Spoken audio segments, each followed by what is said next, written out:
Hello everyone, welcome back to my channel zoology by Mona Shekhawat. आज के इस वीडियो में जो टॉपिक मैं आपको पढ़ाने जा रही हूँ वो है आर्थ्रोपोडा, जो कि मैं आपको यूजी लेवल का करवाऊंगी।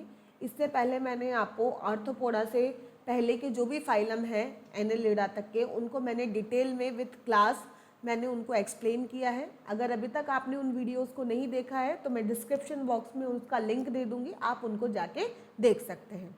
आर्थ्रोपोडा जो ये टॉपिक है, ये RPSC first grade, second grade, KVS, NEET, assistant professor सभी एग्जाम के लिए इम्पॉर्टेंट है। तो वीडियो को लास्ट तक ज़रूर देखें, और अगर अभी तक आपने मेरे चैनल को सब्सक्राइब नहीं किया है तो चैनल को सब्सक्राइब करना ना भूलें। तो स्टार्ट करते हैं आज का वीडियो। सबसे पहले मैं बात करूं ऑर्थोपोडा क्लास की, तो ऑर्थोपोडा का जो मेन कैरेक्टर है, देखो ऑर्थोपोडा हर एक क्लास में हम देखते हैं कि कोई ना कोई उसका जो नेम है उसका कुछ ना कुछ मीनिंग होता है। तो ऑर्थोपोडा दो शब्दों से मिलकर बना हुआ है, पहला है आर्थो और दूसरा है पोडा। आर्थ्रो का मतलब होता है जॉइंटेड, जॉइंटेड मतलब संधि युक्त, जुड़े हुए। अगर मैं बात करूं तो क्या बोलेंगे इसे, संधि युक्त, जुड़े हुए।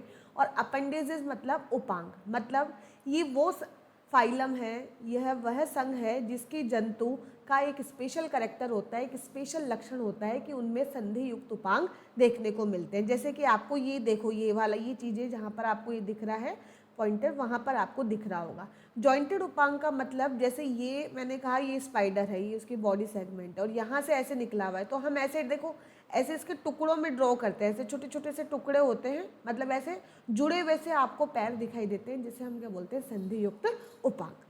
नेक्स्ट बात करें कि नाम किसने दिया, मैंने पहले भी हर एक फाइलम का बताया है, तो आप इसकी एक अलग से लिस्ट भी देख सकते हैं कि किसने कौन सा नाम दिया।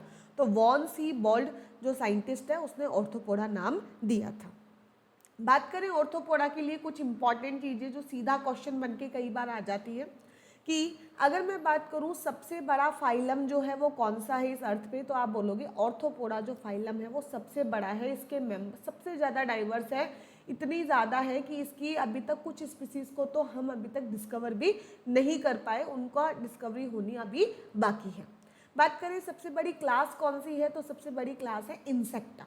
सबसे बड़ी क्लास कौन सी है, इंसेक्टा, जिसमें सारे इंसेक्ट आते हैं। ठीक है, ऑर्थोपोडा का मतलब इंसेक्ट ही नहीं होता है, ऑर्थोपोडा के अंदर सारे के सारे इंसेक्ट आएंगे, जितनी तितलियां हैं वो आएंगी, बीटल्स आएंगे, बिच्छू आएंगे, ठीक है, सारी जो भी चीज़ें हैं आपके कंचला वगैरह, सेंटीपीड, मिलीपीड, आपके जो भी हनी बी है, ये सब चीज़ें आपके किस में आएंगी, ऑर्थोपोडा के अंदर आएंगी। ठीक है, इसीलिए फाइलम सबसे बड़ा है। बात करूं ऑर्डर की, तो सबसे बड़ा ऑर्डर जो है वो है कॉलियोप्टेरा, जिसके अंदर क्या आते हैं, बीटल्स आते हैं। क्या आते हैं, बीटल, भंवरे आते हैं, वो कॉलियोप्टेरा है।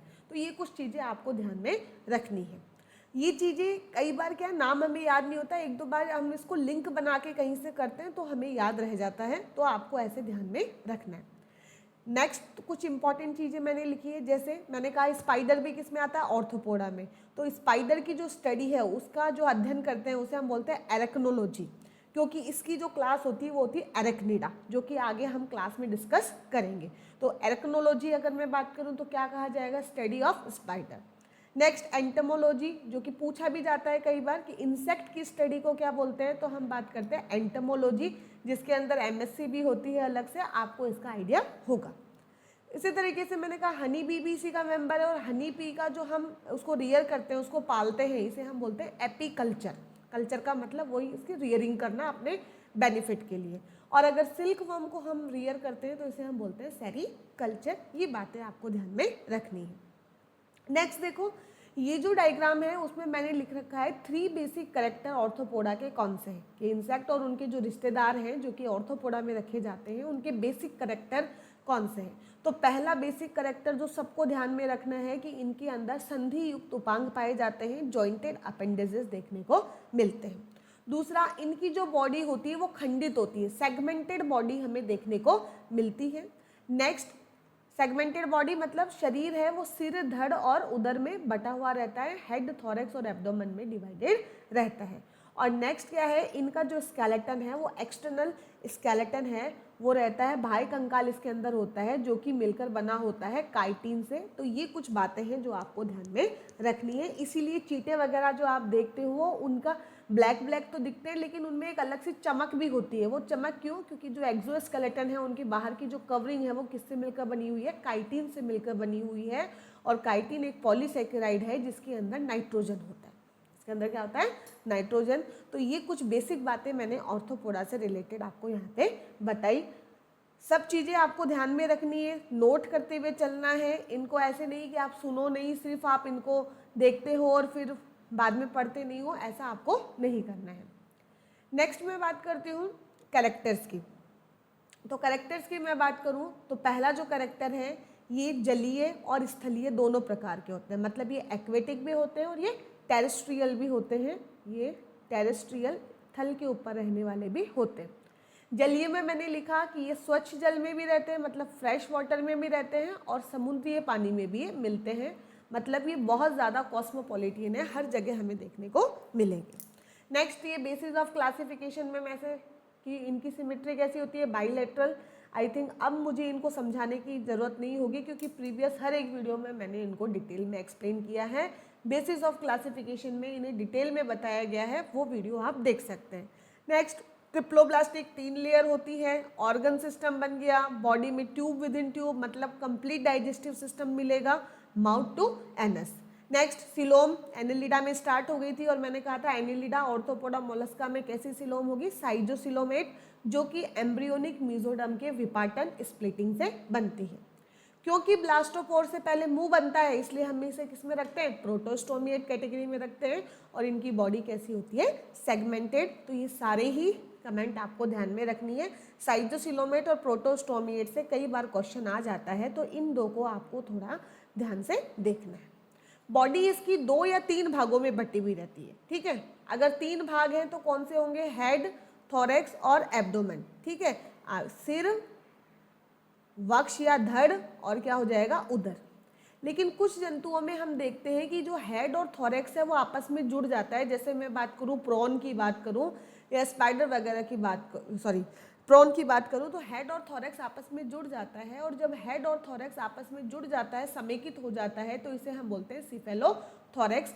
और प्रोसोमा भी हम इसको नाम दे देते हैं। सिफेलो का मतलब सिर होगा और ये सिर और धड़ आपस में जुड़ गया, नाम क्या आ गया? सिफेलोथोरैक्स। आपको ध्यान में रखना है। नेक्स्ट, इनमें संधि युक्त उपांग पाए जाते हैं, अभी मैंने डिस्कस कर लिया। और इनका एक्सोस्केलेटन किससे मिलकर बना होता है?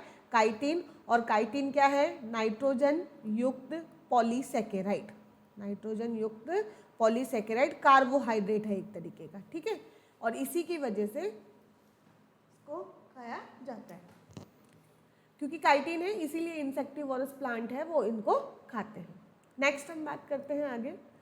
इन जंतुओं के अंगों के बीच में एक स्पेस, देखो सिलोम जो थी वो तो साइजोसिलोम थी, उसके अलावा भी ऑर्गन के बीच में कुछ खाली जगह होती है जिसे हम क्या बोलते हैं? हीमोसील बोलते हैं। उस खाली जगह को क्या बोलते हैं? हीमोसील। और उसमें एक स्पेशल टाइप का लिक्विड भरा रहता है जिसे हम बोलते हैं हीमोलिम्फ। एक तरीके से ब्लड भी हम उसको बोल सकते हैं, ठीक है। और हीमोलिम्फ कुछ में तो होता है कलरलेस, कुछ में तो कैसा होता है? कलरलेस। लेकिन कुछ में ये ब्लू कलर का होता है, हमेशा ब्लू का नहीं होगा, कुछ में कलरलेस होता है और कुछ में ब्लू कलर का।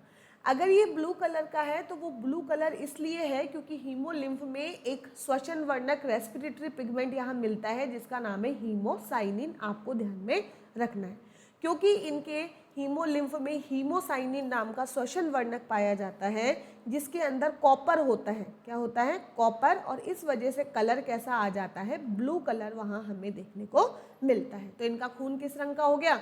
हम बोलेंगे नीले रंग का हो गया। क्यों? कौन सा श्वसन वर्णक है? हीमोसाइनिन। और हीमोसाइनिन में क्या होगा? कौन सा एलिमेंट होगा? कॉपर। ऐसे अगर मैं बात करूँ हीमोग्लोबिन तो वहाँ क्या होता है? आयरन होता है, ध्यान में रखना है। ऐसे क्लोरोफिल की बात करें तो वहाँ क्या होता है? मैग्नीशियम होता है। सब चीज़ें आपको ध्यान में रखनी चाहिए। नेक्स्ट है रेस्पिरेटरी ऑर्गन, उसके बाद में एस्पिरेटरी।